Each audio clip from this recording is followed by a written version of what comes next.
Ik ben Tiemen, ik ben chef-kok en mijn passie ligt bij lokale ambachten. Ik neem jou mee door heel Friesland om de beste en de mooiste ambachten op te zoeken. Vandaag zijn we in Harig bij bakkerij Angelka. Brood, welkom bij Chef Tiemen.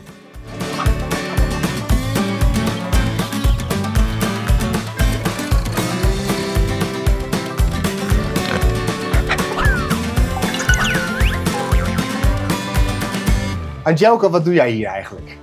Ik bak broden Ja. en nog wat anders lekkers, waar ik zin in heb eigenlijk. Waar je zin in hebt. Ja, broden zijn de vaste items. Ja. Ik heb 4000 broden die ik bak elke week. Oké. En als ik alleen maar dat zou doen, wordt het een beetje saai op de duur. Dus dan doe ik nog stokbroodjes, dan doe ik nog wat van financiering. Dus croissants, chocoladecroissantjes, nou ja, dat soort lekkers. Wat heerlijk. Wat is nou zo goed aan deze brood dan? Het is een natuurlijk product. Deze rijst met een schimmelcultuur wat in de lucht is. Dus je maakt je starter, wat ze noemen, en dat heeft tijd nodig. En op een gegeven moment is het ver genoeg en dan kun je je brood maken. Deze week dus focaccia in het middelpunt. Deze hebben we bij Angelka gekregen. Ze komt zelf uit Harig. Of nou, daar heeft ze haar bakkerij. Wat we gaan doen hiermee, ja, je kan er verschillende dingen mee doen. Maar ik dacht, waarom gaan we er niet crostinis mee maken? Dat zijn eigenlijk kleine toastjes. Met daarop allemaal leuke dingetjes. Wat je bijvoorbeeld kan serveren bij een verjaardag of een feestje. We beginnen met de focaccia te snijden. Gebruik hiervoor een goed broodmes die er dus zo doorheen snijdt. Dan blijft het brood ook lekker heel en intact. We gaan het in stukjes snijden. Zo. En daarna gaan we het even bakken in olijfolie. Je hoeft er niet heel veel in te doen, omdat de focaccia ook al rijk gevuld is met olijfolie. We wachten heel eventjes tot de pan helemaal heet is en de olie heet is. De pan is heet. We gaan nu de stukjes focaccia in de pan leggen. Zorg ervoor dat ze lekker wat olie hebben op de kant waar ze bakken. Het zorgt voor een mooie goudgele korst. En dan beginnen we met, zoals je kan zien, een watermeloen. Zo.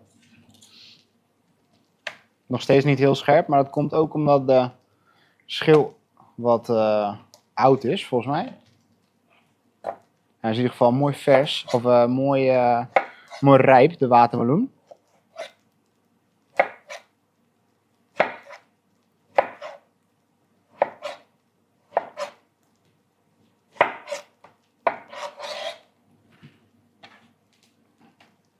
Zo, deze snijden weer mooie stukjes die perfect passen op de watermeloen.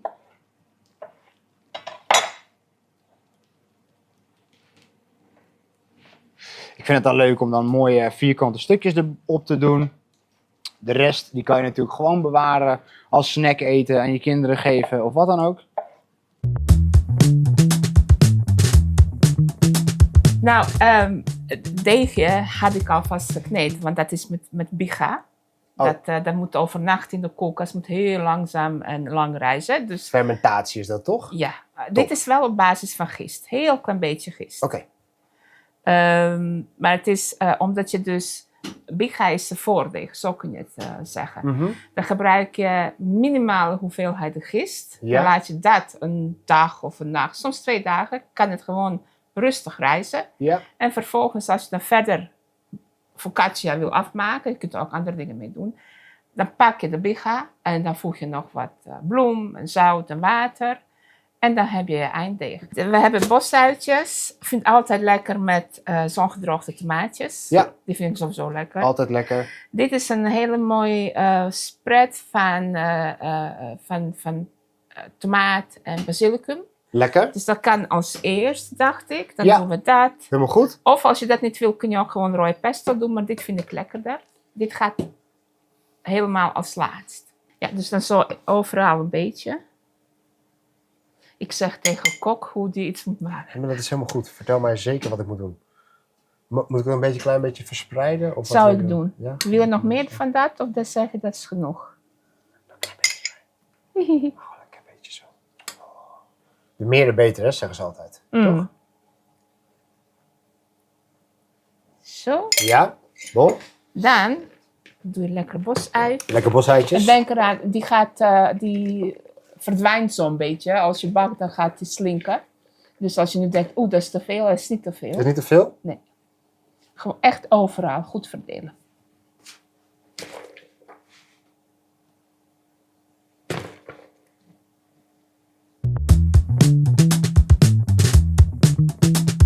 Ondertussen kijken we even bij de focaccia. Kijk, die hebben een mooie korstje gekregen. Dan heb ik een paar mooie tomaten. Deze komen uit de tuin hier bij Boer Bart. Zo, ze zijn gewassen. Wat we daarmee gaan doen is door de helft snijden.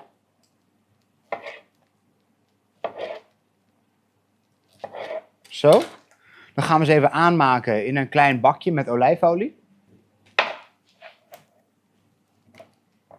Zo. En zo. Snijden we nog even een paar stukjes erbij. Beetje olijfolie op de tomaatjes. Je kan natuurlijk zo een tomaatje op die crostini doen en dat gaat ook zeker heel erg lekker zijn. Juist omdat die tomaten hier uit de tuin komen en biologisch zijn geteeld zonder pesticides. Ja, je maakt ze nog lekkerder om er een hele mooie olijfolie op te doen. En natuurlijk een klein beetje peper en zout. Dus dat gaan we nu doen.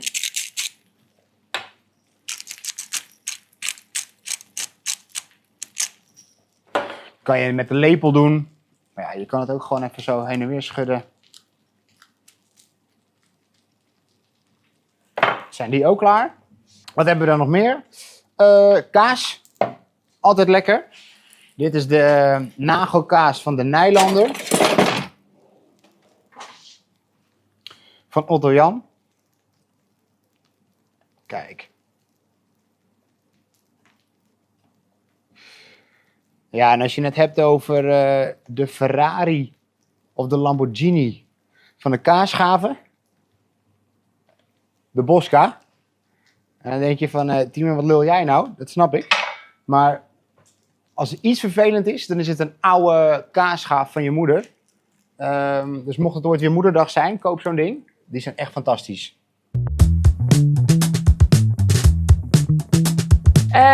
Olive oil? Ja, en dan gewoon echt lekker royaal. Lekker veel, hè?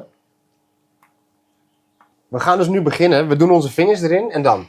Je gaat je vingers erin doen. De bedoeling is dat je de gassen die erin zitten, dat je die een beetje los krijgt en omhoog duwt. Dat zijn die mooie bubbels. Dat zijn die mooie bubbels. En die willen we. Juist. Je ziet ze her en der. Dus je gaat zo naar binnen, maar niet helemaal. Dus je moet de deeg niet breken. Oké. Dus niet helemaal naar de bodem? Niet geweldig. Wel, ja, met beleid. Met dus. gentle? Gentle. Gewoon gentle, Ja. oké. Zo. Zie je die dingen? Ja, die moeten omhoog komen. Die moeten omhoog. Zo. Gaat hij nu nog even rijzen? Ja? Wauw. Nog, weet ik veel, een half uurtje of zo. Half uurtje en dan komen die bubbels nog meer omhoog? Ja, en dan kijk, deze dingen die we nu zo een beetje voorgevormd hebben, die worden wat groter. Oh ja. En dan gaat hij de oven in. Oh, het ruikt lekker. Hè? Heerlijk. Ja, echt fantastisch. Het ruikt lekker. Dus nu zetten we hem even aan de kant. Ja. Half uurtje en dan doen we hem de oven in. Ja. Top. Kijk dan hoe die trilt ook, hè. Dat is fantastisch. Gaat hij erin. We beginnen met 35 graden. En dan zien we wel. En dan zien we wel. Ja. Zo. Ja. Ruikt heerlijk. Ja. Nee, maar dankjewel dat je vandaag ons even liet zien wat je allemaal gedaan hebt. Ik ben Graag gedaan. ontzettend blij dat we hier vandaag mochten zijn. En dat we een klein beetje geleerd hebben. Dat we zo'n fantastisch product mee mogen nemen naar de studio. Geniet ervan. Dat komt helemaal goed, dankjewel. Het was leuk om jullie hier te hebben. Dankjewel. Nou, tot de Bedankt dat volgende. ik mocht vertellen. Zeker weten. Leuk, dankjewel. Doei doei. Dag.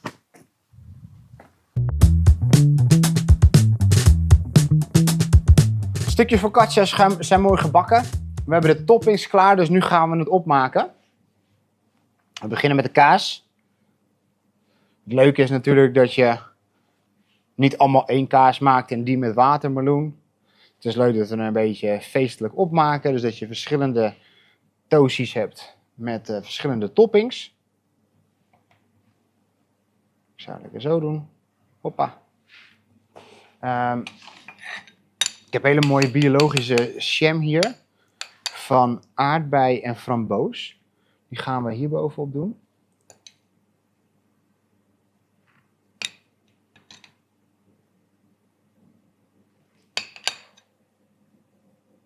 Zo. Is toch een hele goede combo, hè? Zoet met kaas. Zo. Dan hebben we die aangemaakte tomaatjes. Die gaan we erop doen. Zo. En zo. Klein beetje gehakte peterselie erop.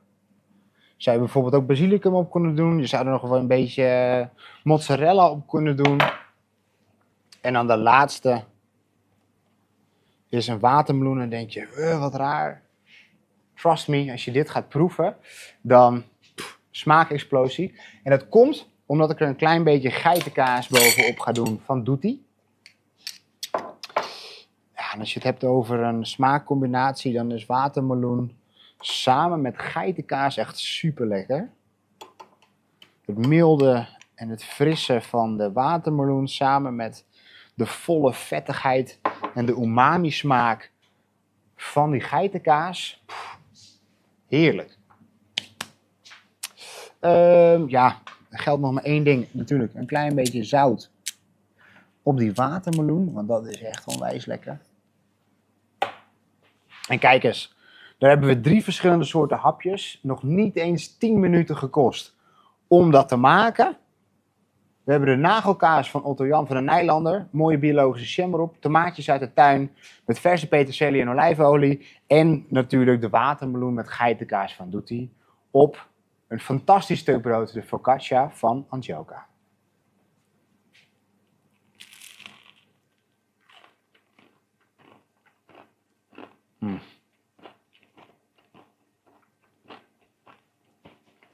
Die krokante focaccia. Die olie maakt het ook heerlijk en vet. De diepe smaak van die nagelkaas samen met de zoetheid van die jam. Perfect.